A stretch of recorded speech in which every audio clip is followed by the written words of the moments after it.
রাজনীতি মানে শুধু কথার লড়াই নয়, অর্থনীতি শুধু সংখ্যার খেলা নয়, সমাজনীতি শুধু তত্ত্ব নয়, আর দুর্নীতি মানে শুধু খবরের শিরোনাম নয়। যে কথাগুলো আমরা প্রতিদিন শুনি কিন্তু সহজভাবে বুঝতে পারি না, যে সিদ্ধান্তগুলো আমাদের জীবন বদলে দেয় কিন্তু কেউ সহজ করে বলে না। এখানে আমরা চেষ্টা করব জটিল কথাকে সহজ ভাষায় ব্যাখ্যা করতে, অস্পষ্ট বিষয়কে স্পষ্ট করে তুলতে। এখানে কথা হবে সহজে, প্রশ্ন হবে সোজাসাপটা, যেন আপনি সহজে বুঝতে পারেন, ভাবতে পারেন এবং সঠিক সিদ্ধান্ত নিতে পারেন। আমন্ত্রণ কঠিন কথা সহজে অনুষ্ঠানে। আছি আমিন আল রশিদ। ত্রয়োদশ জাতীয় সংসদের প্রথম অধিবেশন শেষ হয়েছে গতকাল। আপনি জানেন, পুরো অধিবেশন জুড়েই সরকারি দল ও বিরোধী দলের বিতর্কের কেন্দ্রে ছিল সংবিধান, মুক্তিযুদ্ধ, রাজাকার প্রসঙ্গ। জামাতের বিরুদ্ধে অভিযোগ, তারা মুক্তিযুদ্ধের ইতিহাস বিকৃত করে, ঐতিহাসিকভাবে মীমাংসিত সত্যকে প্রশ্নবিদ্ধ করে। অন্যদিকে বিরোধী দলীয় সদস্যদের আক্রমণের লক্ষ্যবস্তু ৭২-এর সংবিধান। তাদের দাবি, মুক্তিযুদ্ধের পরের বছর অর্থাৎ ১৯৭২ সালে যে সংবিধান প্রণীত হয়েছে সেখানেই আছে স্বৈরতন্ত্রের বীজ। প্রশ্ন হলো, এই ইস্যুতে বিএনপির অবস্থান কি? এসব নিয়েই আজকে আমরা কথা বলতে চাই। আজ আমাদের কঠিন কথা সহজে অনুষ্ঠানে স্টুডিওতে আছেন শিক্ষক ও বিএনপি নেতা মোশাররফ আহমেদ ঠাকুর, আপনাকে স্বাগত। আছেন এবি পার্টির চেয়ারম্যান মুজিবুর রহমান মঞ্জু। মঞ্জু ভাই, আপনাকে স্বাগত। দর্শক, আমাদের এই আয়োজন টেলিভিশনের পাশাপাশি আপনি ডিজিটাল প্ল্যাটফর্ম ইউটিউব ও ফেসবুকে দেখতে পাচ্ছেন। সেখানে আপনি আপনার মতামত বা প্রশ্ন জানাতে পারেন। আলোচনায় যাব তার আগে আমরা একটু দেখতে চাই যে গতকাল অধিবেশনের শেষ দিনে সরকারি এবং বিরোধী দলের সিনিয়র সংসদ সদস্যরা ৭২ সংবিধান, জুলাই সনদ, মুক্তিযুদ্ধ প্রশ্নে যা বলেছেন তার চুম্বক অংশ। সব হয়ে যাচ্ছে হাতের ইশারায়, কারণ বাংলাদেশে এলো এই প্রথম টাচলেস আরএকে সেন্সেশন ওয়াটার ক্লজেট। হাতের ইশারাতে ডুয়াল ফ্লাশিং সিস্টেম থাকায় রাখে জীবাণুমুক্ত। এছাড়াও রয়েছে emergency manual flush, rimless design এবং ওয়াটার সেভিং ফিচার।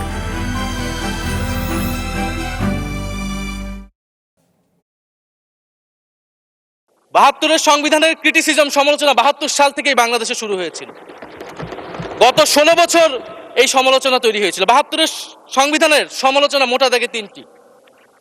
প্রথমত, এই সংবিধান স্বাধীন বাংলাদেশের নির্বাচিত প্রতিনিধিরা প্রণয়ন করে নাই। আমি সরকারি দলের মাননীয় সংসদ সদস্য ব্যারিস্টার নওশাদ জমির সাহেবের সাথে, ওনার সাথে আমি সহমত পোষণ করে বলতে চাই, একটা স্বাধীন দেশের শাসনতন্ত্র রচনা করার অধিকার, সুযোগ সেই দেশের নির্বাচিত প্রতিনিধিদের হওয়া উচিত। ৭২-এর সংবিধান রচনা করেছিল যারা ৭০-এর নির্বাচনে আইয়ুব খানের এলএফের অধীনে যারা নির্বাচিত হয়েছিল পাকিস্তানের শাসনতন্ত্র রচনা করার জন্য। মাননীয় স্পিকার, সম্মানিত বিরোধী দলের এক সদস্য বলেছেন যে আমি সংবিধানকে ধরে রাখার জন্য চেষ্টা করেছি এবং সংবিধান যেন ঠিক থাকে সেই ব্যাপারে আমি বডি ল্যাঙ্গুয়েজ দিয়ে আপনারা সেটা প্রমাণ করার চেষ্টা করেছি। হ্যাঁ, করেছি মাননীয় স্পিকার, কারণ এই সংবিধান আমাদের অস্তিত্বের সঙ্গে জড়িত। এই সংবিধান আমাদের আবেগের সঙ্গে জড়িত। এই সংবিধান ১৯৭১ সালে লক্ষ লক্ষ শহীদের রক্তে সঙ্গে জড়িত। মাননীয় স্পিকার, এই সংবিধানের অনেকগুলো আর্টিকেল আছে, অনেকগুলো অধ্যায় আছে যেগুলো বারবার পরিবর্তন হয়েছে এবং এই সংবিধানকে কেটে ছেটে বলা যেতে পারে একটা ছেঁড়া পাতায় পরিণত করা হয়েছে। তারপরেও মাননীয় স্পিকার, এই সংবিধান আমাদের সংবিধান। এই সংবিধানের জন্য আমরা যুদ্ধ করেছি, লড়াই করেছি, একটা স্বাধীন বাংলাদেশের সংবিধান এটা। মাননীয় স্পিকার, আমাদের একটা তাগাদা ছিল যে এরা সংস্কারের বাহানায় যদি নির্বাচনটা না হতে দেয়, সেজন্য আমরা সবকিছুতে আপোষ করে জুলাই জাতীয় সনদও স্বাক্ষর করেছি। আমরা একত্রিত হয়েছি, সমঝোতা হয়েছে এবং নির্বাচনের স্বার্থে আমরা অনেক কথা বলি নাই। যখন অবৈধ এই যে আনকনস্টিটিউশনাল এক্সট্রা কনস্টিটিউশনাল অর্ডারটা প্রেসিডেন্ট জারি করলেন, আমরা ফুল বডি স্ট্যান্ডিং কমিটি আমরা প্রেস ব্রিফিং করে গুলশান অফিসে বলেছি যে বিএনপি এবং অন্যান্য আমাদের সাথে যারা আছে যুগপৎ আন্দোলনে, তারা আমরা কেউ জুলাই জাতীয় সনদের বাইরে অন্য কিছু মানতে রাজি না। জনাব মুজিবুর রহমান মঞ্জু, আলোচনাটা আপনাকে দিয়ে শুরু করতে চাই। আমি নাহিদ ইসলামের যে বক্তব্য, ৭২-এর সংবিধান নির্বাচিত প্রতিনিধিরা রচনা করেননি, সেটা করেছেন ৭০-এর নির্বাচনে যারা গণপরিষদের সদস্য হয়েছিলেন পাকিস্তানের সংবিধান রচনা করবার জন্য। এক। দ্বিতীয়ত, মির্জা ফখরুল বলছেন যে এই সংবিধান আমাদের মুক্তিযুদ্ধের সঙ্গে জড়িত, লাখ লাখ মানুষের রক্তের সঙ্গে জড়িত। প্রশ্নটা হলো যে ৭২-এর সংবিধানকে সত্যি সত্যিই নির্বাচিত প্রতিনিধিরা রচনা করেন নাই, এবং এই জায়গাটায় বিরোধী দলীয় চিফ হুইপ নাহিদ ইসলাম এবং মির্জা ফখরুল ইসলাম আলমগীরের কথার মধ্যে আপনি আসলে মিল অমিল কোথায় খুঁজে পান আসলে? ধন্যবাদ আমিনাল রশিদ আপনাকে। প্রথমত হচ্ছে যে চ্যানেল ওয়ানে আজকে প্রথম জি, টক শো শুরু করলাম, মানে আনুষ্ঠানিক সম্প্রচারের পরে প্রথম। আনুষ্ঠানিক পরে আমার প্রথম একটা মানে অনুষ্ঠান ইয়েতে করেছিলাম চ্যানেল ওয়ানে, মনে পড়ে স্মৃতিটা। আপনাদের চ্যানেল ওয়ান পরিবারকে ধন্যবাদ। আর আজকে যেহেতু মে দিবস, সেই হিসাবে আলাদা শুভেচ্ছা সবাইকে। মুশাররফ ভাই এখানে আছেন, যেহেতু অনুষ্ঠানটার নামই হচ্ছে কঠিন কথা সহজ করে বলতে হবে, তা আমার কাছে যেটা মনে হয় মির্জা ফখরুল ইসলাম আলমগীরের কথা বলার বা ওনার যে পয়েন্টটা আর নাহিদ ইসলামের পয়েন্টটা দুইটা আলাদা বিষয়। জি, কেন আলাদা বিষয় আমার মনে হয়? একটা হচ্ছে যে দেখেন, নাহিদ ইসলাম যে কথাটা বলেছেন সেটা হচ্ছে প্রসিডিউরাল ইস্যুতে। যেমন এবারে যখন আমরা ঐকমত্য কমিশনে আলাপ করছিলাম, তখন বিএনপির পক্ষ থেকে বারবার গুরুত্ব দেওয়া হচ্ছিল যে সংবিধান এভাবে সংশোধন হবে না, সংবিধান সংশোধন হবে ফরমালি নির্বাচনে যারা বিজয়ী হবেন তাদের মধ্যে দিয়ে। এই জায়গাটাকে আমার কাছে মনে হয় নাহিদ ইসলাম প্রশ্নবিদ্ধ করেছেন যে ৭২-এর সংবিধান তো আমাদের বাংলাদেশের নির্বাচিত পার্লামেন্টে হয় নাই, এবং এটা তার দায়িত্ব ছিল না। তাকে দায়িত্ব দিয়েছিল মানুষ পাকিস্তানের আইন প্রণয়নের জন্য বা আইন সংশোধনের জন্য। জি, এই জায়গায় নাহিদ ইসলামের আপনি যদি ওই আঙ্গিক থেকে ধরেন তাহলে প্রশ্নটা খুবই ভ্যালিড। আবার প্রশ্নটা কেন আমরা ভ্যালিড ধরতে পারি না অন্য কারণে, যেটা আবার মির্জা ফখরুল ইসলাম আলমগীর বলেছেন যে আমরা মুক্তিযুদ্ধের মধ্য দিয়ে রাষ্ট্র গঠনের পরে একটা সংবিধান পেয়েছি, সুতরাং এটাই আমাদের জন্মকালীন আমাদের লিখিত দলিল। জন্মকালীন লিখিত দলিলে অনেক ত্রুটি বিচ্যুতি থাকে, অনেক খুঁত থাকতে পারে, তাই না? কিন্তু কখনো আমরা, যেমন আমরা যদি ধরেন আমি যদি জন্মগতভাবে একটা দুর্বল পরিবারে জন্মগ্রহণ করি, আমি কি কখনো আমার পিতাকে বলতে পারি যে তুমি কেন আমাকে এই গরিব পরিবারের? কারণ আমার পিতার তো এখানে কিছু করার নেই, রাইট। এটা তার নিয়তি। আমাদের বাংলাদেশের স্বাধীনতা যুদ্ধটা এমনভাবে হয়েছে যে আমাদের স্বাধীনতা যুদ্ধের জন্য তো ৭০-এর নির্বাচনটা হয় নাই। ৭০-এর নির্বাচনটা হয়েছিল পাকিস্তানকে একটা গণতান্ত্রিক ধারায় ফিরিয়ে আনার জন্য। স্বৈরতান্ত্রিকতা থেকে ৬৯-এর গণ অভ্যুত্থান থেকে আমরা আস্তে আস্তে একটা গণতান্ত্রিক জায়গায় যাব। সেখানে গণতান্ত্রিক ধারাটাকে বাধাগ্রস্ত করার কারণে যখন নির্বাচিত প্রতিনিধিদের হাতে ক্ষমতা হস্তান্তর করা হচ্ছে না, তখনই আন্দোলন সংগ্রাম এবং একটা গণহত্যার মধ্য দিয়ে বা গণহত্যার প্রেক্ষাপটে মুক্তিযুদ্ধ শুরু হলো, এবং মুক্তিযুদ্ধ হওয়ার পরে আমাদের যখন দেশ স্বাধীন হলো তখন আমাদের একটা সংবিধান প্রয়োজন ছিল। এবং সেখানে কিছু নাহিদ ইসলাম যে কথা তুলে ধরেছেন খুবই প্রাসঙ্গিকভাবে, সেখানে আমাদের মুক্তিযুদ্ধের অঙ্গীকারনামা যে ৩টা বিষয় ছিল, সাম্য, মানবিক মর্যাদা, মঞ্জু ভাই, সামাজিক সুবিধা। একটা পয়েন্ট আমি একটু জাস্ট নোট অফ ডিসেন্ট দিই। সেটা হলো যে ধরেন নাহিদ ইসলামের যে পয়েন্টটা, যে নির্বাচিত প্রতিনিধিরা এই সংবিধানটা রচনা করে না, কিন্তু বাংলাদেশের সংবিধানের আদি যে ডকুমেন্ট স্বাধীনতার ঘোষণাপত্র, সেখানে পরিষ্কার বলা আছে যেহেতু বাংলাদেশের জনগণ তাদের বীরত্ব, সাহসিকতা, বিপ্লবী কার্যক্রমের মাধ্যমে বাংলাদেশের উপর তাদের কার্যকর কর্তৃত্ব প্রতিষ্ঠা করিয়াছে, সেজন্য জনগণের নির্বাচিত প্রতিনিধিদের প্রতি যে ম্যান্ডেট দিয়েছেন, সেই ম্যান্ডেট মোতাবেকই আমরা নির্বাচিত প্রতিনিধিরা আমাদের গণপরিষদ রূপে ঘোষণা করলাম। গণপরিষদ গঠন হয়ে গেছে, মানে ৭০-এর নির্বাচনের বিজয়ীরাই নিজেদেরকে গণপরিষদ গঠন করলেন একটা প্রেক্ষাপটের মধ্য দিয়ে। তাহলে নির্বাচিত প্রতিনিধিরা সংবিধান রচনা করেন নাই, এই কথাটা লজিক্যাল কিনা? আসলে পয়েন্টটা হচ্ছে আমি ওইখানে। আপনাকে বলছি, বিতর্ক যদি আমরা তুলি, জি, প্রত্যেকটা বিষয়ে বিতর্ক তোলা যাবে। প্রথম কথা হচ্ছে যে আপনি যদি বলেন আপনি গণপরিষদ ঘোষণা করতে পারেন কিনা, আপনি তো ম্যান্ডেট নেন নাই, যেটা এবারও হয়েছে। এবার আমরা কিন্তু তখন আর কি হতে পারতো? ৭২ সালে যখন যুদ্ধটা শেষ হয়ে গেল সংবিধান রচনার জন্য, কি হতে পারতো? তখন ওই নির্বাচিত প্রতিনিধির বাইরে আর একটা নির্বাচন দিয়ে গণপরিষদ গঠন করা দরকার ছিল, সেটা হতে পারতো।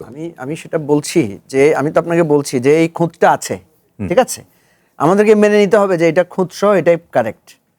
এই কারণে এই প্রশ্নটা এসেছে যেহেতু এবার বিএনপি স্ট্রংলি।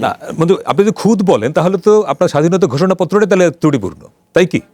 প্রথম কথা হচ্ছে আপনি দেখেন পাকিস্তানের ফ্রেমওয়ার্কে, যদি আপনি দেখেন, জি, একটা জিনিস খেয়াল করেন, পাকিস্তানের ফ্রেমওয়ার্কে মুক্তিযুদ্ধটাই তো অবৈধ।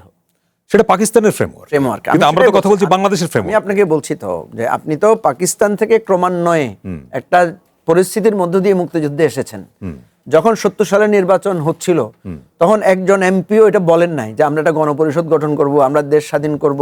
৬ দফার ভিত্তিতে আলোচনা হয়েছে, স্বায়ত্তশাসনের কথা হয়েছে, বাংলাদেশ স্বাধীন করার আলোচনা তো তখন হয় নাই। এই ম্যান্ডেট জনগণ চায়ও না, জনগণকে দেওয়া হয় নাই। ম্যান্ডেটটা হয়ে গেছে একটা যুদ্ধের মধ্য দিয়ে, রাইট? ঠিক আছে। এই জন্য আপনি কি সংবিধানকে এখানে গুরুত্ব দিবেন না যুদ্ধকে, বা এই যে একটা গণহত্যার মধ্য দিয়ে একটা প্রেক্ষাপট হয়েছে সেটাকে গুরুত্ব দিবেন? যার কারণে এবারের আলোচনার সাথে প্রাসঙ্গিকটা হয়েছে। এবারও আমরা একটা গণপরিষদ গঠনের কথা বলেছি, এবং এদের সংবিধান সংস্কার পরিষদের যে কথাটা এসেছে, সংবিধান যদি আপনাকে পুনর্লিখন করতে হয়। সেইখানে আলোচনাটা ডে ওয়ান থেকেই ছিল যে আপনি পুনর্লিখন করবেন কেন, মানে সংবিধানের, আমাদের এই সংবিধানে অনেক ত্রুটি বিচ্যুতি আছে, 17 বার সংশোধন হয়েছে, অনেক ত্রুটি বিচ্যুতি আছে, এই ত্রুটি বিচ্যুতি সংশোধন তো করার অপশন আছে, তা আপনি পুনর্লিখন করতে হবে কেন? মানে একটা গণপরিষদ গঠন করে পুনর্লিখন করবার মতো কি হলো আসলে? ওই আলোচনা ডে ওয়ান থেকেই ছিল, আপনাদের জুলাই Day one সনদে থেকে ছিল। আমি আপনাকে জি। বলি, প্রথম কথা হচ্ছে যে সংবিধান অতীতে বহুবার আলোচনা হয়েছে যে 72-এর সংবিধানকে নানাভাবে পরিবর্ধন করে এক একজনের মতো করার কারণে আগে একটা বাতিল হয়েছে, ওইটা আবার পুনরায় উত্থিত হয়েছে, পঞ্চদশ, তারপরে পঞ্চম সংশোধনী, নানাভাবে এই জিনিসগুলো একবার বাদ হয়েছে, একবার এসেছে। আপনি দেখেন, একবার জাতির পিতা, একবার জাতির ঘোষক, এগুলো কতবার পরিবর্তন হয়েছে। সেজন্য এত কিছুর মধ্যেও বলা হয়েছে যে প্রথমত ছিল যে এই সংবিধানই পুরোটা পরিবর্তন করে নতুন করে সংবিধান লেখা, সেটা তো একমত হয় নাই, পুনর্লিখনের ব্যাপারে একমত হয় নাই। পরে একমত হয়েছে কি সংস্কার। সংবিধান সংশোধন এবং সংস্কারের মধ্যে পার্থক্য কি? সংস্কারও তো বিএনপি একমত হয় নাই। বিএনপি হয়েছে, আমি আপনাকে বিএনপির যদি আপনি ঘোষণা দেন, বিএনপি বলছে যে সংবিধান সংশোধন করবে, সংস্কার। আপনাকে বিএনপির 31 দফাটা দেখেন। জি, বিএনপির 31 দফার প্রথম দফা, মানে প্রথম কার্যক্রমই হচ্ছে তারা সংবিধান সংস্কার পরিষদ গঠন করবে। আচ্ছা, সংস্কার কমিটি করে সংবিধানের মৌলিক পরিবর্তনের কথা বিএনপি বারবার বলেছে। এখন বিএনপি কথা বদলালে তো কোনো সমস্যা নাই। আমার কথা হচ্ছে আপনি আগে বলেছেন বলে এখন চেঞ্জ করতে পারবেন না, আমি অত কঠোর হতে চাই না। আমার কথা হচ্ছে যে আপনি বলেন যে আমি আগে সংস্কারের কথা বলেছিলাম, এখন আমি এই রিজনে সংস্কার আর সংশোধনের মধ্যে মৌলিক পার্থক্যটা একটু বুঝবো একটু পরে আপনার কাছে। আমি একটু মোশাররফ আহমেদ ঠাকুর, আমি গতকালকের প্রসঙ্গ থেকেই যাই। নাহিদ ইসলামের যে বক্তব্যটা যে এই সংবিধানের ভেতরেই স্বৈরতন্ত্রের বীজ, মানে উনি বলছেন 72-এ যে মূল সংবিধানটি রচিত হলো আমাদের, যেটা একদম এখন যার উপর দাঁড়িয়ে দেশটা চলছে, 17 বার সংশোধনী পরে সংবিধানে অনেক পরিবর্তন এসছে, বাট উনি বলছেন যে স্বৈরতন্ত্রের বীজ ওখানেই আছে। এবং মির্জা ফখরুল বলছেন যে না, ওখানে এই সংবিধানটার সঙ্গে মানুষের রক্ত জড়িয়ে আছে। তাহলে এই জায়গাটা, মানে সংবিধান নিয়ে আমরা দেখছি যে জুলাই সনদ যখন ওনারা আলোচনা করেন যে ঐকমত্য কমিশন, তখন থেকেই এই আলোচনাগুলো ছিল। ফলে এটার মানে সবশেষ গতকালকে অধিবেশনের সমাপনী দিনে যে জায়গাটার দিকে ঠেকলো আলোচনাটা, আপনি কোনো কনক্লুশন পাচ্ছেন আসলে? ধন্যবাদ আপনাকে, আপনার দর্শক শ্রোতা, অপর বিজ্ঞ আলোচক এবং চ্যানেল ওয়ানের নবযাত্রায় আমরা অবশ্যই শুভকামনা করি। আপনার মূল প্রশ্নে চলে আসি। এখানে আমাদের যে সমস্যাটা হচ্ছে, আমি বিশেষ করে এনসিপির নেতৃবৃন্দ যারা এখানে পড়াশোনার কতগুলো আংশিক বিষয় আছে, সম্পূর্ণ না। এরপরেও যে আরও পড়াশোনা আছে ওটা জানতে হয়। মানে এনসিপি নেতারা আংশিক পড়াশোনা করেছেন। এক্স্যাক্টলি। আপনি দেখুন 1946 সালে আমাদের ভারত উপমহাদেশে যে প্রাদেশিক পরিষদের নির্বাচনগুলি যে হয়, এবং 1947-এর পরে এই প্রাদেশিক পরিষদের সদস্যরাই সবাই গণপরিষদের সদস্য হন, এবং এরা মিলেই আবার পার্লামেন্টারি কাজকর্মটাও করেন। দেখুন 1947 সালে নির্বাচিত যারা ছিলেন এদের মাধ্যমে 1956 সালে পাকিস্তানের সংবিধান হয়। এখন কি বলবেন যে পাকিস্তান স্বাধীন হওয়ার পর কেন আবার হলো না, কেন আবার নির্বাচন হলো না? নাম্বার 2, দেখেন 1946 সালে যারা নির্বাচিত হয়েছিলেন তারাই 1949 সালের নভেম্বর মাসে তাদের স্বাক্ষরে ইন্ডিয়ার সংবিধান রচিত হয়, রচনা এবং গ্রহণ করেন নভেম্বর মাসে। তো নভেম্বর মাসে যখন গ্রহণ করেন 49 থেকে এই পর্যন্ত আরও 50, 75, 76, 77 বছর, এই 77 বছরে ইন্ডিয়ার সংবিধান নিয়ে কেউ প্রশ্ন তুলেছে? কোন রাজনৈতিক নেতা, পার্লামেন্ট এবং পার্লামেন্টের বাইরে কেউ প্রশ্ন তুলে নাই। তো আজকে নাহিদ ইসলামের সমস্যাটা কি? নাহিদ ইসলাম বাচ্চা মানুষ, পড়াশোনা কোন সাবজেক্টে করেছেন জানি না ভাই। তো কেন তুলেছে সেটা আপনার কি মনে হয়? প্রশ্নটা তুলেছে, এটা খুব সস্তা একটা প্রশ্ন মঞ্জু ভাই। প্রশ্নটা তো এসেছে এই জন্য, যখন আমরা এই পার্লামেন্টকে গণপরিষদ বা সংস্কার পরিষদের ক্ষমতা দিতে চাচ্ছিলাম, আপনি এখনই বললেন, সেটা দিতে গিয়ে যখন বিএনপি বিরোধিতা করছে তখনই তো ওই যুক্তিটা আসছে। 72-এ আমি দিতে পারলাম তাকে সংবিধান সংস্কারের জন্য, এখন দিতে 72-এর পরিস্থিতি আর মানে 25 পরিস্থিতি এক ছিল কিনা সেটা নিয়ে বিতর্ক করতে পারেন। পরিস্থিতি এক না সেটা বিতর্ক করতে পারেন, কিন্তু আপনি যদি বলেন যে সংস্কার পরিষদের দরকার নাই, অতীতে হয় নাই, তাইলে তো বিতর্ক আছে না। আমি আপনার বলি সংস্কার পরিষদের আদৌ দরকার নাই। বেসিক্যালি 1947 যখন স্বাধীন হয়েছে তখন স্বাধীনের পরপরই একটা রিপাবলিক গঠিত হয়েছে। রিপাবলিক গঠিত হওয়ার পর এই রিপাবলিকের সংবিধান প্রয়োজন হয়েছে। আমার 71-এর যুদ্ধের পরপরই আমার রিপাবলিক গঠিত হয়েছে।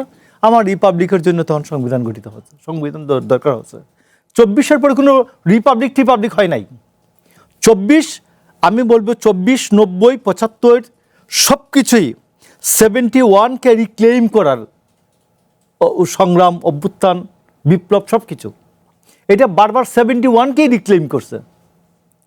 এবং বরঞ্চ আমি আপনাকে বলি যে 72-এর যে ইয়াটা দেখবেন, যে গণপরিষদ দেখবেন, 72-এর গণপরিষদে কিন্তু গণপরিষদের সদস্য সংখ্যা হলো 469 জন। 69 জনের মধ্যে 6 জন দালালি আইনে, 5 জন দালালি আইনে আটক হয়েছেন, 12 জন এমনি মারা গেছেন রোগে সুখে, 2 জন নাগরিকত্ব ত্যাগ করেছেন, আর 1 জন বৈদেশিক সার্ভিসে যোগ দিয়েছেন। 66 জন কি বলে, আর 46 জনকে আওয়ামী লীগ তারা বহিষ্কার করেছে, ঢুকতে দেয় নাই। এবং এদেরকে দালালি আপনি যেই প্রসঙ্গে ছিলেন, যে নাহিদ ইসলাম প্রসঙ্গে, যে আপনি বলছেন যে নাহিদ 403 ইসলাম জনের যে- মঞ্জু ভাই যে প্রশ্নটা করলেন, আমারও সেই প্রশ্ন, যে এই প্রশ্নটা এত বছর পরে, 50 বছর পরেও আমার এই প্রশ্নটা কেন তুলতে হবে যে 72-এর সংবিধানটা খুব খারাপ, ওটা ফ্যাসিবাদের জনক, এই আলোচনাটা রাশিদ আল আমিন, জি। এই প্রশ্নগুলো তো বেগম খালেদা জিয়ার বক্তব্য, মির্জা ফখরুল ইসলাম আলমগীরের বক্তব্যে বহুবার অতীতে হয়েছে। ওনারা বলেছেন না, সেই- এটা আওয়ামী সংবিধান ইত্যাদি বলেছেন। বলেছে। প্রশ্নটা হচ্ছে এখন আপনি যে প্রসঙ্গটা তুলেছেন, জি।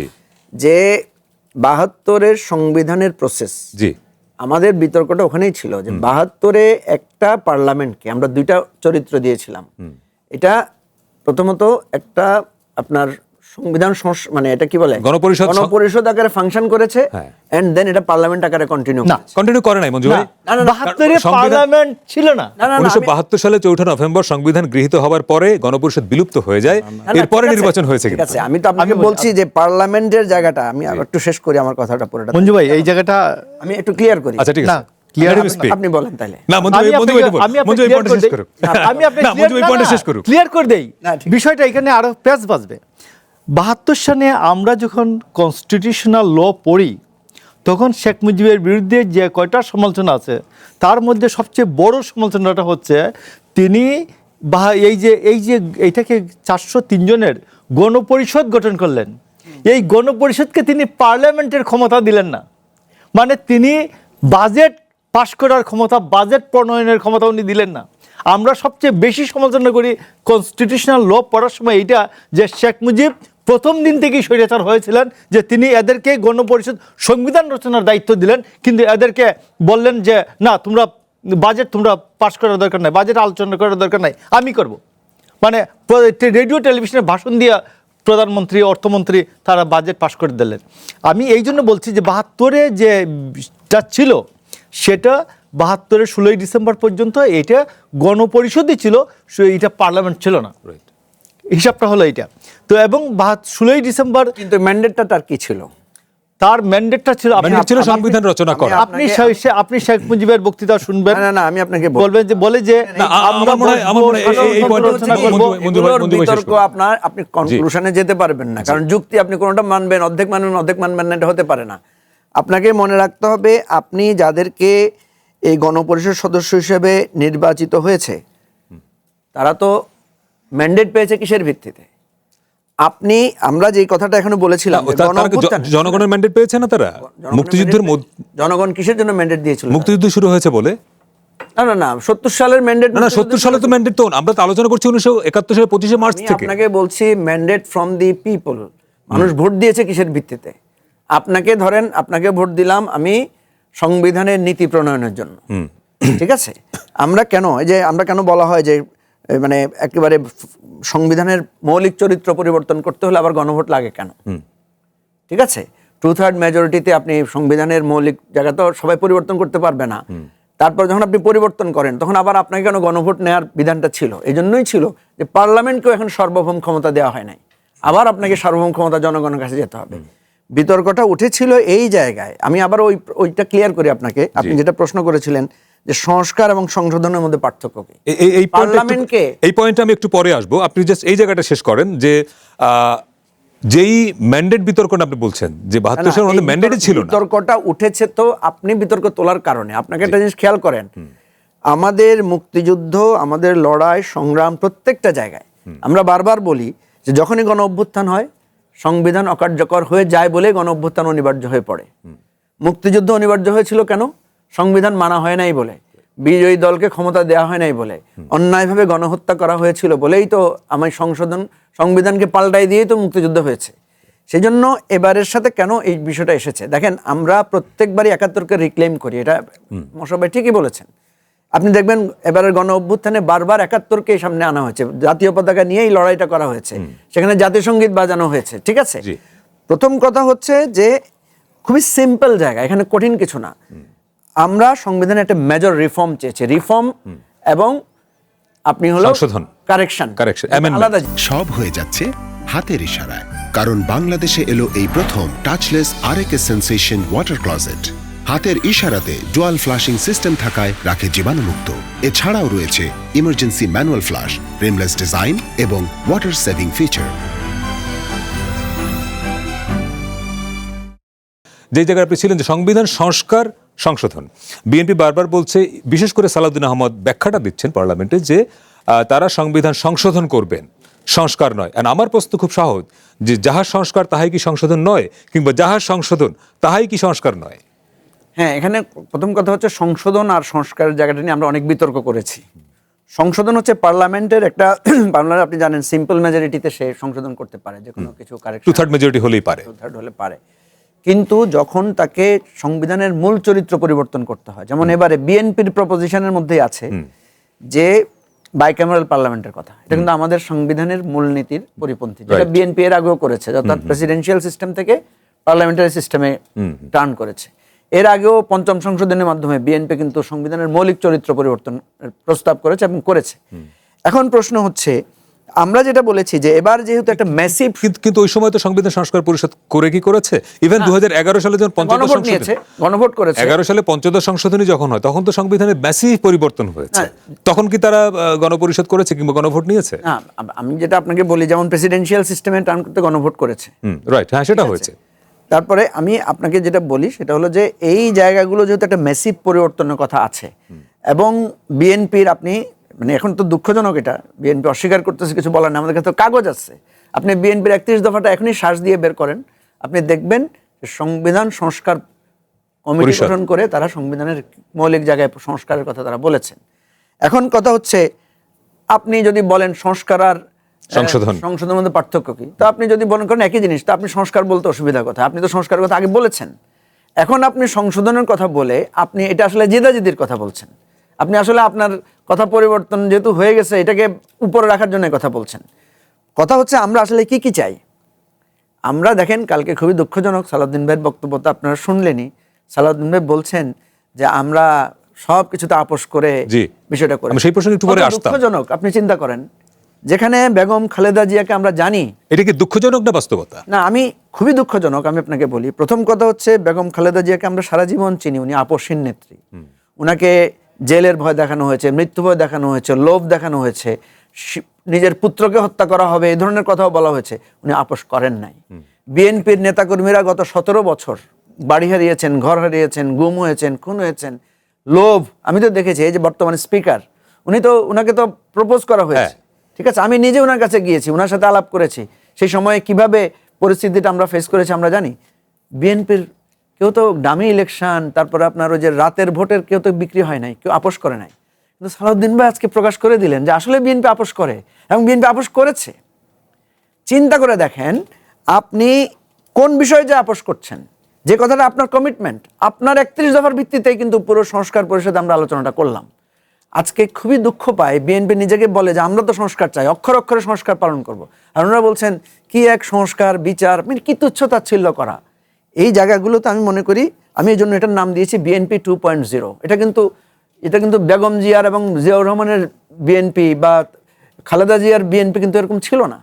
সুতরাং এই জায়গাটা আপনাকে খেয়াল রাখতে হবে। মোশাররফ ঠাকুর, আমি জাস্ট এই মঞ্জু ভাইয়ের কাছ থেকে একটু প্রশ্নটা নেই, যে সালাউদ্দিন আহমদ গতকালকে যে আপোষ শব্দটা বললেন, এইটা কি প্রতীকী অর্থে এক? আর দ্বিতীয়ত বিএনপি এখন যে বিএনপি, এটা কি 2.0 আসলে? আমি আপনাকে বলি যে আমরা সালাউদ্দিন আহমেদ তো গতকালকে বললেন, আজকে পার্লামেন্টে বললেন যে গতকালকে বললেন যে এই কারণে আমরা এটা যে নির্বাচনটা যাতে বানচাল হয়ে যায় না যায়, এই জন্য আমরা অনেক বিষয়ে চুপ থাকতে বাধ্য হয়েছে। আমি অনেক মঞ্জু ভাইয়ের সাথে কোনো চ্যানেলে বা কোথায় ছিলাম, আমি বলছি যে ডক্টর ইউনূস আমার বাচ্চাদের হাতে লোডেড পিস্তল দিয়ে বলছেন, তো বাচ্চা বলে যে এইটা মানো, এইটা দাও, এইটা দাও, ওইটা দাও। আমি বলছি এইটা নাও বাবা, বললো যে এইটা দাও, তো সে ভাঙলো এটা, তারপর বললো বাবা ওটা দাও, কারণ ও নিজের গায়ে গুলি করবে না, আমাকে গুলি করবে না, ওর মাকে গুলি করবে। আমার তো আগে তার কাছ থেকে বন্দুকটা নেওয়া দরকার, পিস্তলটা নেওয়া দরকার। তো ডক্টর ইউনূস এই পিস্তলটা দিয়েছিলেন, তো সেই বন্দুক নেওয়ার জন্য এবং আপোষ করেছে। আমি আপনাকে বলছি যে বাংলাদেশে যদি এইটা নির্বাচন না হতো গত ফেব্রুয়ারিতে, বাংলাদেশ কঠিন বিপদের মধ্যে পড়তো। এই কঠিন বিপদ থেকে বাংলাদেশকে উদ্ধার করার জন্য, বাংলাদেশ স্বাধীনতা সার্বভৌমত্ব উদ্ধার করার জন্য বিএনপিকে অনেক কথাই বলতে হয়েছে। আমি আপনাকে বলি, গণভোটের ইংরেজিটা কি? গণভোটের ইংরেজিটার নাম হচ্ছে রেফারেন্ডাম। রেফারেন্ডামের মূল শব্দটা হচ্ছে রিফেরি। তো ফেরি না হলে রিফেরি হবে কিভাবে? নির্বাচন না হলে রি-ইলেকশন হবে কিভাবে? ইলেকশন না হলে রি-ইলেকশনের তো প্রশ্নই আসে না। তো বেসিক্যালি বাংলাদেশে একটা রেফারেন্ডাম হয়েছে, সেটা 91 সালে, যেটা যে পার্লামেন্ট একটা পদ্ধতিগত সরকার পদ্ধতি পরিবর্তন করে রেফারেন্ডামে গিয়েছে। এটা হচ্ছে বেসিক্যালি এইটাই হলো রেফারেন্ডাম। মানে এর আগে যদি জিয়ার আমলে যেটা হলো, এরশাদের আমলে হলো, সেগুলো গণভোট না। আমি আপনাকে বলতেছি, জিয়াউর সময়টা হচ্ছে, আপনি দেখবেন যে উনি 21শে এপ্রিল 1977-এ উনি রাষ্ট্রপতি হয়েছেন। উনি প্রথম রাষ্ট্রপতি ইলেকশন করতে চাইলেন, অপোজিশন পাওয়া যায় না, অপোজিশন নাই, আওয়ামী লীগ নাই, ইলেকশন করে না। তো উনি রেফারেন্ডাম দিলেন যে উনি ওনার কর্মসূচিতে মানুষের আস্থা আছে কিনা। তার মানে 1 মাস 7 দিন পর, তার 1 বছর, ঠিক 1 বছর 7 দিন, 1 বছর 3 দিনের মাথায় 1978 সালের 3রা জুন উনি প্রেসিডেন্ট নির্বাচন করেন। এবং প্রেসিডেন্ট নির্বাচনে আওয়ামী লীগ অংশগ্রহণ করে নাই। আওয়ামী লীগ তার গজ গণতান্ত্রিক জোট, এটার একটা দেয়, জেনারেল উসমানীকে তারা করে প্রার্থী করে, এবং জেনারেল উসমানী 84 সাল পর্যন্ত বেঁচে ছিলেন। তিনি কোনোদিন বলেন নাই যে জিয়া আমার সাথে ভোটের কারচুপি করছে।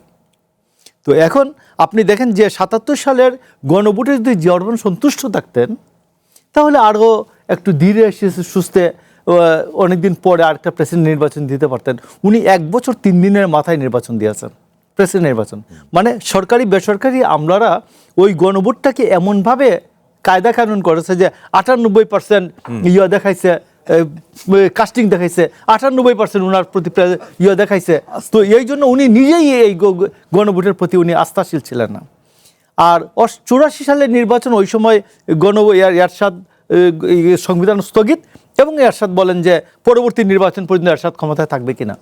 এই তো আমি আপনাকে বলছি যে এই জন্য যে আমার বাংলাদেশে যে গণভোটের মাধ্যমে বা পৃথিবীর কোথাও গণভোটের মাধ্যমে আইন প্রণয়ন হয় না, গণভোটের মাধ্যমে একটা কোয়েশ্চেনের উত্তর নেওয়া যায়। এই যে আমার এই সিদ্ধান্ত নিয়েছে, মানে পাবলিক, জনগণ it's a big house, big number. তো এইটাকে তারা ছোট করে তাদের সার্বভৌমত্ব ক্ষমতা দিয়ে একটা হাউস গঠন করেন। হাউস যখন অধিকতর গুরুত্বপূর্ণ কোনো সিদ্ধান্ত নেয়, তখন তারা আবার পুনঃযাচাইয়ের জন্য নির্বাচনে যায়, সেটার নাম হচ্ছে গণভোট। তো আমি এইবারের যে গণভোটটা হলো, এটা প্রকৃত অর্থে কোনো গণভোটই না। এই গণভোট নিয়ে বিতর্ক হয়েছে। মঞ্জু ভাই যে পয়েন্টে ছিলেন যে বিএনপি তাদের যে স্ট্যান্ড পরিবর্তন করছে বা করেছে, সেটাকে তিনি বলছেন যে তার ভাষায় বিএনপি 2-0। মানে বিএনপি, আমি আপনার বলছি, বিএনপি যেটা সালাউদ্দিন আহমেদ গতকাল বক্তৃতা করছেন, এটা তো আমরা আরো থেকে ইলেকশনের আগেও বলছি, ইলেকশনের প্রথম 1 সপ্তাহের মধ্যে বলছি। অনেক চ্যানেলে দেখেন গণভোট, এখানে এটা প্রথম বলছি আমরা গণভোট অপ্রয়োজনীয়, এবং আমি বলছি গণভোটের কোনো সিদ্ধান্ত, গণভোটের মাধ্যমে কোনো আইন প্রণয়ন করা যায় না। নাম্বার 2 হচ্ছে, আপনি দেখেন যে আপনি পার্লামেন্টকে আন্ডারমাইন করেন কেন? আপনি যে 50 জন পার্লামেন্টের, যে 50 জন স্বাক্ষরে, 50 জনের স্বাক্ষরে আপনারা গ্রহণ করলেন, বৃষ্টিদেবী জিয়া, সাথী ধরিয়া জুলাই সনদ স্বাক্ষর করলেন, এটা বিএনপি বলছে এটা মানবে। কিন্তু আমার কথা উইথ নোট অফ ডিসেন্ট, ওইটা নোট অফ ডিসেন্ট সবাই স্বাক্ষর করেছে। কিন্তু গণভোটে যেটা আসছে এটা নো টু ডিসেন্ট ছাড়া আসছে। তো সেই ক্ষেত্রে আমার বক্তব্যটা হচ্ছে যে গণভোটকে বিএনপি গণভোট হওয়ার সাথে সাথেই এটা আরও আগেই বলা উচিত ছিল খোলাসা করে। আমরা তো তার সমর্থক যারা, আমরা যারা কর্মী আর কি, বিএনপির পঞ্চম সারির, ষষ্ঠ সারি, দশম সারির কর্মী, আমরা তো স্পষ্ট করে বলছি, আপনার সাথে বলছি মনে হয়, যে এই গণভোটের মাধ্যমে আইন প্রণয়ন করা হয় না, গণভোটের সিদ্ধান্ত পার্লামেন্টের উপর বাধ্যকর হতে পারে না। এবং আপনি দেখুন যে 50 জনের মধ্যে এই 50 জন এত সমৃদ্ধ একটা 50 জনের মধ্যে প্রায় 40 জন বা 38 জন, আমি এক্সাক্ট ফিগারটাই বের করতে পারবো, 40 জন বা 38 জন পার্লামেন্ট আসতে পারেননি। 10 জন বা 12 জন আসতেন পার্লামেন্টে 50 জনের। তো আমার কথা হচ্ছে যে 12 জনের সিদ্ধান্ত, যে 12 জন তো পার্লামেন্টে আসেন এখন, তো এই 12 জনের সিদ্ধান্ত না নিয়ে আপনি পুরো পার্লামেন্ট পুরো বিষয়টাকে রিভিউ করেন না কেন, ইনক্লুডিং নাহিদ ইসলাম। আপনি তো এখানে একজন, আপনি তো আছেন, আপনার সেক্রেটারি আছে, আবার মঞ্জু ভাইরা যেতে পারেন নাই। তো আমি বলছি যে সবাই মিলে পার্লামেন্টে পুরো জুলাই সনদটাই রিভিউ করেন। জুলাই সনদকে আরও যদি বিকশিত করা যায়, আরও সংযোজিত করা যায়, আরও পরিবর্তিত করা যায়, প্রবলেম কি? পার্লামেন্টের তো এই ক্ষমতা আছে, পার্লামেন্ট বসেন, বৈষয়টাকে জুলাইকে আরো সমৃদ্ধ করে। এই আলোচনাটা ছিল মঞ্জু ভাই, এই প্রশ্নটা আমি রেখে একটু বিরতিতে যাই, ফিরে উত্তরটা নিব যে কোন সংসদ পরের সংসদ কি করবে সেই ডিসিশন দিতে পারে কিনা, অর্থাৎ বা আগের সরকার, ইন্টারিম সরকার এমন কোনো সিদ্ধান্ত দিতে পারে যে পরের সংসদে সেটা করবে। যেই কারণে বিতর্কটা হচ্ছে যে আপনি জুলাই সনদে যা কিছু বলা হোক না কেন, ত্রয়োদশ সংসদ সেটা করতে বাধ্য কিনা, মানে এইখানে তার উপরে কোনো বাধ্যবাধকতা আছে কিনা। আমি সব হয়ে যাচ্ছে হাতের ইশারায়, কারণ বাংলাদেশে এলো এই প্রথম টাচলেস আরএকএস সেন্সেশন ওয়াটার ক্লজেট। হাতের ইশারাতে ডুয়াল ফ্লাশিং সিস্টেম থাকায় রাখে জীবাণুমুক্ত। এছাড়াও রয়েছে emergency manual flush, rimless design এবং ওয়াটার সেভিং ফিচার। দেখেন, আমাদের ওই খুব কালোজয়ী শিল্পী মান্নাদের একটা গান আছে, জি, তুমি কি সেই আগের মতো আছো না ভীষণ বদলে গেছো, বা এরকম একটা গান আছে, রাইট, নাকি অনেকখানি বদলে গেছে। আমাদের এই যে অভিপ্রায়টা তৈরি হয়েছিল কেন? জুলাই সনদ তো হচ্ছে, এটা কোনো সাংবিধানিক দলিল না, এটা হচ্ছে একটা সমঝোতার দলিল, মানে রাজনৈতিক ঐকমত্যের দলিল। 90 একটা ঐকমত্যের দলিল হয়েছিল 3 জোটের রূপরেখা। জি, এখন এই দলিল আমরা স্বাক্ষর করলাম কেন? এই যে আপনি বলছেন বাধ্য করতে পারে কিনা, জি, এটা বাধ্য করার বিষয় না, এটা হচ্ছে যে এটা অভিপ্রায়, যে আমরা সবাই মিলে একমত হলাম যে আমরা যখন পার্লামেন্টে যাব আমরা এই কাজগুলো করব। এটার প্রয়োজন হয়েছিল কেন? প্রয়োজন হয়েছিল, দেখেন, আমরা প্রথম থেকেই বুঝতে পারছিলাম যে বিএনপি সংস্কার আসলে চায় না। বিএনপি কি চায়? বিএনপি একটা নির্বাচন চায় দ্রুত। আপনি হয়তো বলতে পারেন নির্বাচন চাওয়া কি অন্যায়? না, নির্বাচন চাওয়া অন্যায় না। আমাদের যে নির্বাচন কাঠামো যেটা আছে, দেখেন, নির্বাচন কাঠামো কি? যার টাকা থাকবে সে ইলেকশন করবে, যার দাপট যেখানে বেশি সে কেন্দ্রে প্রাধান্য বিস্তার করবে। সেই কাঠামোতে আমরা চেয়েছিলাম সেই কাঠামোটার পরিবর্তন। দেখেন, সেই কাঠামোর কারণে বিএনপির কিন্তু শতাধিক প্রার্থী, এই যে আপনার এই যে ঋণ খেলাপি প্রার্থী তারা হয়েছে, এবং যারা ওই যে বিদেশি নাগরিকদের অনেকে মামলা টামলা করেও তারা কিন্তু দ্বৈত নাগরিক বসে গেছে। এবং আমরা দেখেছি এই যে আমাদের নির্বাচনের পদ্ধতিটা, দামি প্রার্থী দেয়া, আপনি দেখবেন আপনাদের চ্যানেল 1-এ আমি দেখেছি রিপোর্টের মধ্যে একটা লোককে গিয়ে বুথে জিজ্ঞেস করছে যে তুমি কার প্রার্থী, আপনার প্রার্থীকে, সে প্রার্থীর নাম বলতে পারছে না। তার মানে ওখানে প্রার্থীরা 5-7 জন এজেন্ট দিয়ে রেখেছে। আমরা এই নির্বাচন ব্যবস্থার সংস্কার করে নির্বাচন করতে চেয়েছিলাম। বিএনপি চেয়েছিল না, এখনই আগে নির্বাচন দিয়ে দেন। ওই যে আমি বললাম যে তুমি কি আগের মতো আছো না বদলে গেছো, বিএনপি বদলায় না, বিএনপি ওই আগের সিস্টেমটা রাখতে চেয়েছে।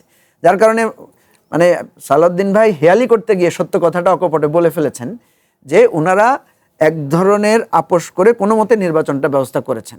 আমরা এটা বুঝতে পারছিলাম নির্বাচনটা লম্বা সময়ের জন্য সংস্কারের নামে কিংবা নির্বাচনী ব্যবস্থা সংস্কারের নামে যদি দীর্ঘ সময় ঝুলে যেত তাহলে কি হতো? না, নির্বাচন ঝুলে যেত না। আপনি দেখেন নির্বাচনের প্রথম থেকেই ডক্টর ইউনূসের প্রত্যেকটা কথার মধ্যে একটা স্পষ্টতা ছিল। নির্বাচনের দাবিটা জোরালো হয়েছে জনপরিষদ থেকেও, যে এই 1.5 বছরে যে ধরনের বিশৃঙ্খলা ছিল দেশটার ভিতরে, ধরেন সেটা মব সংস্কৃতি বলেন, অর্থনীতির জায়গায় বলেন, তাহলে মানুষ চেয়েছে দ্রুত একটা নির্বাচন। আমি আপনাকে বলি, ডক্টর ইউনূসের সিরিয়াস লেভেলের ফেলিউর আছে, এবং সেই ফেলিউরের জন্য নির্বাচন তো অবশ্যম্ভাবী ছিল, নির্বাচন করা ছাড়া উপায় ছিল না। আমরা যেই 8 মাস ধরে যে গেজানোটা গেজিয়েছে, যেটা উনি বললেন, এই জায়গাটা তো দরকার ছিল না, কারণ বিএনপির 31 দফা তো আমাদেরও তৈরি করা। আমরা তো 31 দফার সাথে একমত ছিলাম, যদিও আমরা যুগপথে ছিলাম না।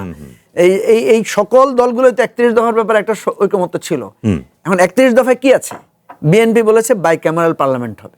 আমরা ঐকমত্য কমিশনে কি বলেছি? কিন্তু বিএনপি সেই জায়গা থেকে এখনো সরে নাই। না সরেছে। আমি আপনাকে বলি, আমরা কি বলেছি যে বাইক্যামেরাল পার্লামেন্টের ফর্মটা কি হবে?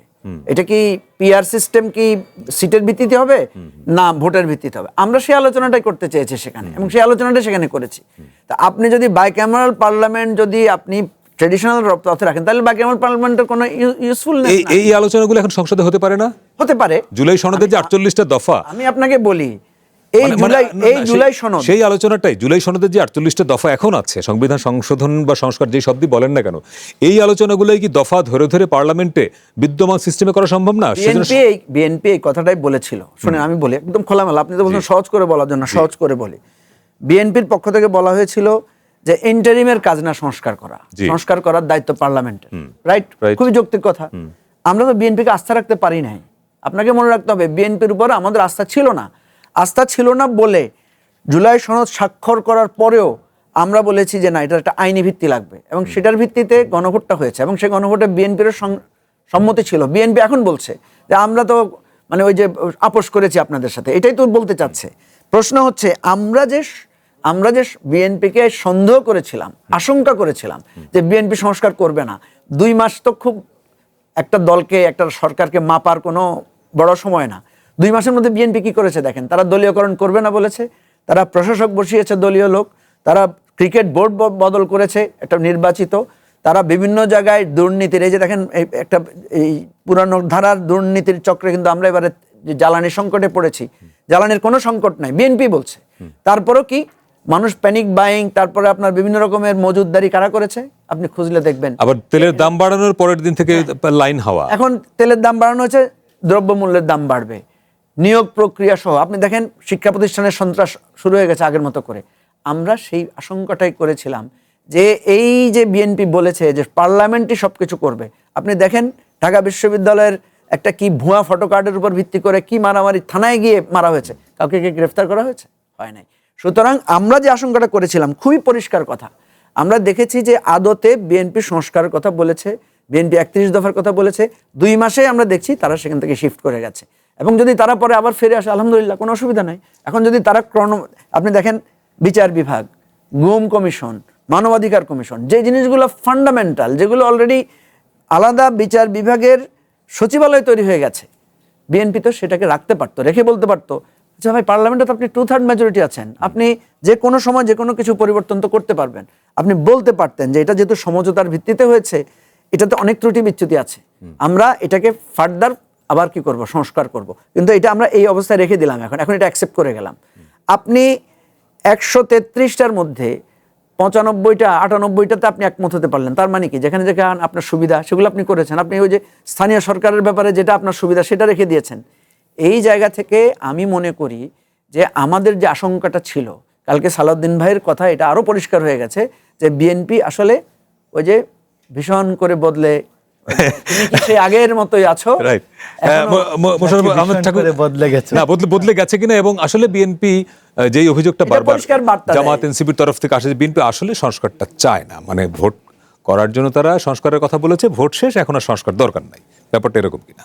না, আমি আপনাকে বলি যে তবে এটা সত্য কথা যে শেখ হাসিনা পালিয়ে যাওয়ার পর আপনার যে 31 দফার অনেক দফারই আর প্রয়োজন নাই।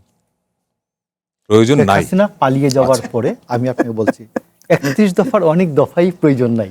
এবং আমি আপনাকে 31 দফা পরিবর্তন করা দরকার ছিল, কারণ শেখ হাসিনা পালিয়ে যাওয়ার পরেই তো নির্বাচনের আগে 31 দফা প্রচুর প্রচার করেছেন আপনারা, তাহলে ওই সংশোধন করা দরকার ছিল। তো সেইখানে সময় ছিল না। 31 দফার প্রয়োজন নাই, এখনই বলে ফেলতেছি 31 দফার সবগুলো দফার প্রয়োজন নাই। আচ্ছা, আমি আপনি বলতেছি যে শেখ হাসিনাকে রেখে সামনে রেখে তো আপনি 31 মানে সব সংস্কার প্রয়োজন নাই। আপনি শেখ হাসিনাকে রেখে 31 দফা প্রণয়ন করছেন।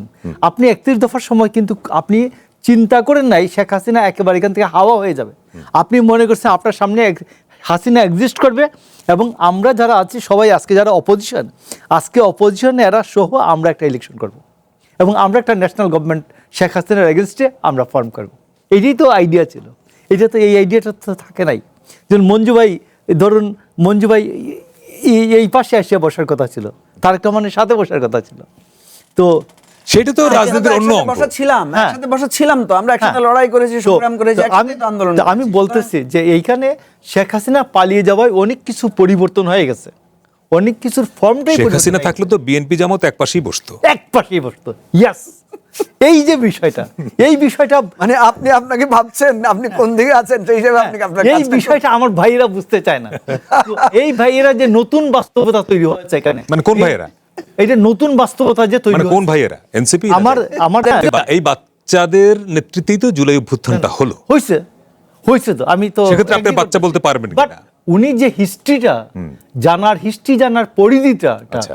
এইটা তো ঠিক না।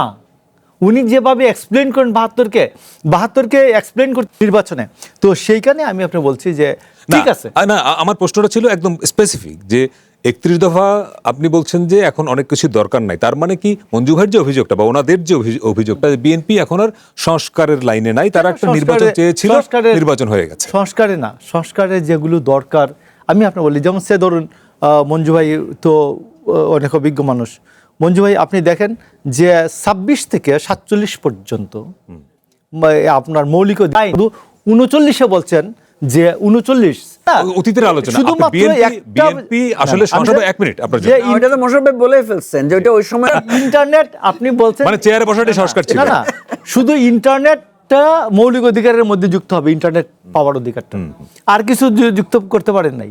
তো 72 সংবিধানটা শেখ হাসিনা যদি 85 সংশোধনী না করতো তাহলে সংবিধান নিয়ে তো কোয়েশ্চেন আসতো না। আর 85 সংশোধনী তো অলরেডি হাইকোর্ট বাতিল করে দিয়েছে, এবং কনস্টিটিউশন চেঞ্জ করছে 15th অ্যামেন্ডমেন্টের মাধ্যমে, 85 সংশোধনের মাধ্যমে। সুযোগ আছে, এটা হাইকোর্ট বলছে জাজমেন্ট দিলেই আমাদের হাতে সংবিধান এখনো 85 আর দরকার নাই। মানে যেগুলি হাসিনা চলে যাওয়ার চেয়ারম্যান তিনি নিজে বসতে পারেন, ইনফরমালি বসতে পারেন, এরপরে ফরমালি বসতে পারেন, এবং পার্লামেন্টে নিয়ে যেতে পারেন। আমি মনে করি পার্লামেন্টের জায়গায় জনাব মঞ্জু একটা প্রশ্ন, জাস্ট 1-1.5 মিনিটে যদি শেষ করতে পারেন, যে যেই জায়গাটা আটকে আছে জুলাই সনদ এবং সংবিধান সংশোধন, এই তো পুরো বিষয়টা নিয়ে পার্লামেন্টে যে ধরনের খোলামেলা আলোচনা হওয়ার কথা বা হতে পারত, এই যে 17 সদস্যের সংবিধান সংশোধনের কমিটির প্রস্তাব করেছে সরকার, এখন পর্যন্ত জামাত 5 জন সদস্যের নাম দেয় নাই, ফলে এই টোটাল ডিসকাশনগুলোই মানে পার্লামেন্টে হতে পারে। তো মানে সেই জন্য সংবিধান সংস্কার পরিষদই লাগবে, ব্যাপারটা সেরকম কিনা?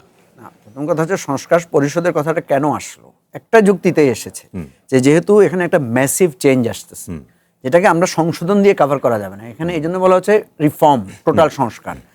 সেখানে কথাটা উঠেছিল যে এত বড় সংস্কার করতে হলে সংস্কার কমিশন পরিষদ লাগবে, এবং এই পার্লামেন্টটাকে আমরা যদি একটা দ্বৈত দায়িত্ব দিই, যেমন আপনি এখন অ্যাঙ্কর না, কিন্তু আপনি তো ধরেন এডিটর, জি, আপনি এডিটর অ্যান্ড অ্যাঙ্কর, আপনি একই চরিত্রে একই ব্যক্তি দুটো চরিত্র ধারণ করেন। তো আমাদের উদ্দেশ্যটা ছিল যে যদি এটা সংস্কার পরিষদের মধ্যে দিয়ে যায় তাহলে এই বিতর্কটা আর উঠবে না।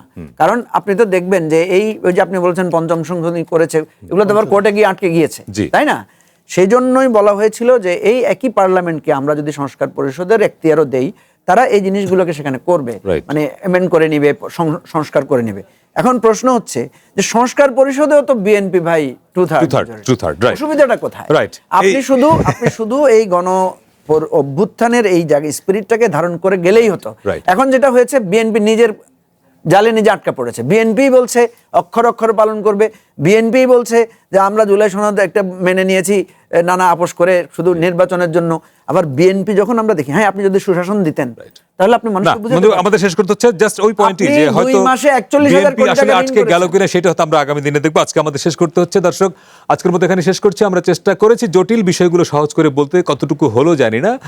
তবে সুশাসন, সুব্যবস্থা, গণতন্ত্র টিকে থাকে প্রশ্নে, আর পরিবর্তন আসে বোঝাপড়ায়। সময় এখন আপনার ভাববার, প্রশ্ন করবার। কাল আবারও দেখা হবে। শুভরাত্রি।